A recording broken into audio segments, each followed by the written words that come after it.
Hello everybody, and welcome to episode 23 of Dratnos' Minecraft Technic Pack Let's Play. Transportation for this episode provided by Derpicus the Pegasus. So, let's get going. Today's episode, we've got quite a few things to do. I'm probably going to forget one or more things and be very mad after recording this video.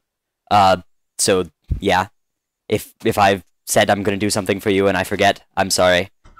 So, here is our glowstone aggregator farm. I've started implementing one of the designs given to me in a video response by a man, or by a YouTuber known as, while I briefly check thereof, Max Firestorm Music. So I've checked out his video response. I'll have a link to it in the description below. And I implemented the first half of that, and I'll implement the second half for next episode. And so I'm going to go ahead and explain exactly how this works. So we have our glowstone aggregators here. And happily enough, they can be powered by a glowstone block 1 block above them, or 2 blocks above them, as long as there's some air in between. And pipes will not get in the way of that. So, hooray for that, we get an extra space to have an input or output from. So here's the basic way this works. This chest here contains glowstone dust, and it feeds all of the aggregators by just the glowstone dust being pumped out, coming up through here, and the glowstone dust can only choose to go in to an aggregator if the aggregator is not full. So eventually, when these are all full up, these won't go in anywhere until a space opens up. And they will only go in 50% of the time if a space is there, so it's not 100% efficient. Theoretically, you could have a situation where it just never decides to go in there, but effectively, this works perfectly. This will keep them all stocked up, and when we get to a point where they're all filled up, if they can't choose to go into any of them, or if they don't, then they'll just go right back up around through this pipe and back into the chest here, which is it's good. It's very good. So that solves our well, that almost solves. Okay, so then all of the output, all of the glowstone blocks themselves, these here, are pulled out by wooden pipes and forced to go in this one way by the iron one-way pipes. And they get to here.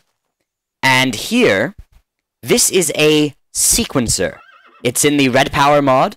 It's made much the same way as the timer from episode 8. You just rearrange, or episode 7, you just rearrange a couple of those things. I'd show you how, but basically just wiki it, have a bit of redstone, a bit of stone, and that's how you make it.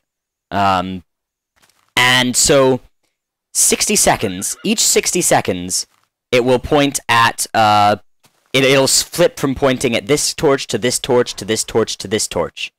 And so, this means that this torch and consequently this wire are going to be powered 1/4 of the time, which is convenient, because 1/4 is exactly the fraction of, dust that or of blocks that we need to convert back into dust. So, when it is time for this one to be powered, this will switch which exit the iron pipe goes to, and instead of having it go to the diamond processing side, which isn't built yet, but will be over here, it'll go over to here, where the dust will get reconverted, or the blocks will get reconverted into dust, and then back over to here, into the dust chest. So that's how that works. And then over here, we'll have to have something that turns the glowstone blocks into gold ore, and then macerates that, and then smelts that, and then turns that into diamonds, and then teleports that over to our diamond base over there. So, that's how this works. It's very, very good. It's nice and efficient. It's easily expandable design. I mean, I could just add another row of these aggregators to this side and double output basically that way if I just then increased how the chest served as well. And I might well actually do that for next episode, because I'd like to have twice as much diamonds from this. Yes, please. That'd be great. This chest is just kind of a placeholder for the diamond fabrication side of this diamond fabricator, which is not quite built yet. But yeah, it's where I'm storing some of the stuff. Also storing some stuff in there. So, what else do we have to do this episode? Well, Derpicus will take us on an adventure over to our village, where a user, or a YouTuber, has asked me what this building is. And that's a good question. I wasn't quite sure myself, so I looked into it, and it's a well. So yes, that should clarify that. It is a well. It's where they get water from. It's kind of dumb, because there's infinite water anywhere, so Villagers really didn't need to build this, but I guess whatever floats their well buckets. See, that's funny, because usually the expression is whatever floats their boat, but because there's water in a well, and it would make their well buckets float. It was funny, shut up. This is, their sacrificial altar getting upgraded. That's what the newest subscriber blocks have been going to. Remember that each subscriber adds, 10 blocks to this village, and that's why it's got all of this nice upgraded stuff, because a bunch of people have decided to subscribe, don't know why. We're actually about 40 subscribers from the 1,000 subscriber special, which is the next thing I'd like to talk about.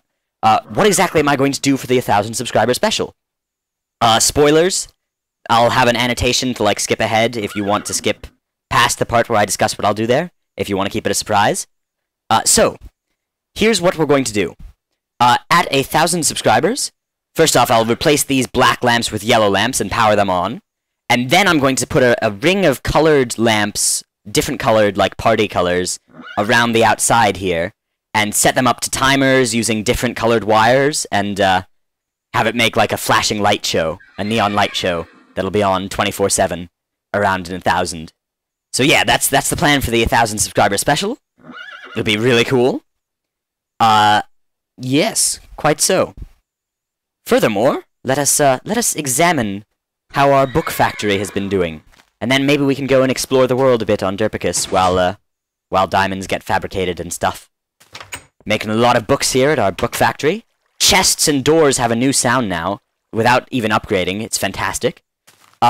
Briefly like to mention that I know a lot of people want me to upgrade to like the newest equivalent exchange, which I've read about. It's pretty cool. Or the newer versions of lots of mods.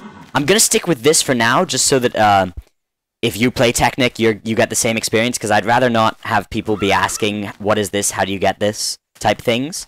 So I'm gonna stick with vanilla Technic, if that makes any sense.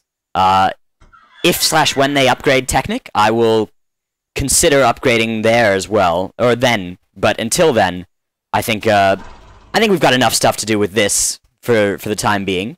I might do a brief feature on the newest equivalent exchange, though, because I know that some of you are interested in seeing some of the new stuff it adds. Also, today is Sunday, which means it's Subscriber of the Week Day. And our Subscriber of the Week this week is Seb Newhouse. I believe I'm pronouncing that correctly. He's got a channel with some pretty cool stuff on it. There's some, like, music-y stuff, some Minecraft stuff, some assorted other general video gaming stuff.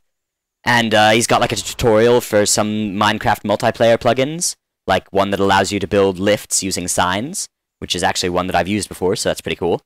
I'll have a link to his channel below, so you can go check that out if you want. If you're interested in being Subscriber of the Week, you can just send me a message, and I will add you to the list. I pick randomly each week, so if you haven't been picked, don't feel bad, it was random. And you're still on the list. You don't have to re-message me if you've gotten on the list before. You stay on the list until you get picked.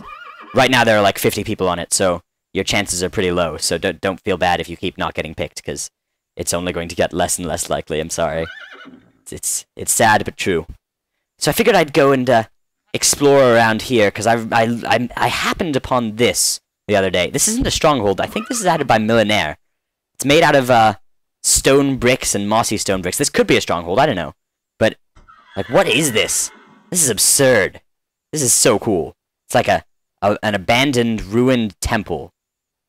I'm not sure if there's anything actually here, but my goodness, that's pretty cool.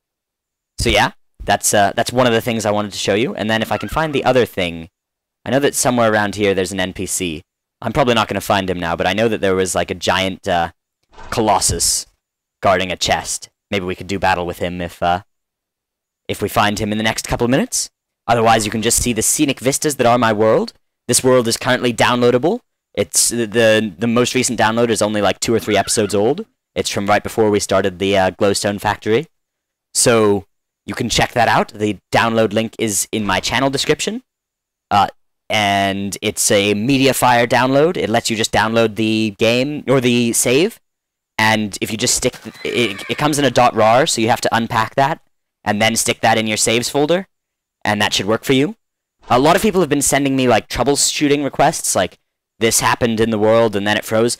I don't know, I mean, there's so many bugs that can happen with Technic. My best advice is to just back up frequently, because there's so many things that can go wrong with Technic that it's best if you just kind of let it, like, if a problem persists, just kind of reload your world and try not to do the same thing if you can isolate what it was. That's the nature of this game right now. So here's one of the other cool things that I found while derping around on Derpicus here. Is some nice floating sand. Sand that has nothing below it.